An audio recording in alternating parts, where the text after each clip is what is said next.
നബി സല്ലല്ലാഹു അലൈഹി വസല്ലമ തങ്ങൾ പറഞ്ഞു, ആരെങ്കിലും ഒരാൾ 4 രാത്രികളെ ഹയാത്താക്കിയാൽ 5 എന്നും അഭിപ്രായമുണ്ട്, അവനിക്ക് സ്വർഗം ഉറപ്പാണ്.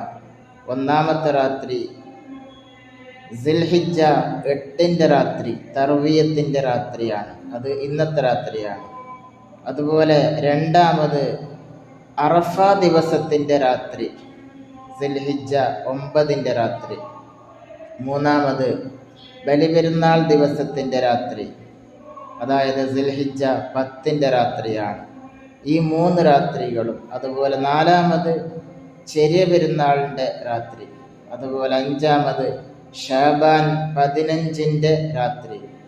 അങ്ങനെ 5 രാത്രികളെ ഒരാൾ ഹയാത്താക്കിയാൽ, ഇബാദത്തുകളെ കൊണ്ട് ധന്യമാക്കിയാൽ അവനിക്ക് സ്വർഗം ഉറപ്പാണ്. റൂഹുൽ ബയാൻ 8-403.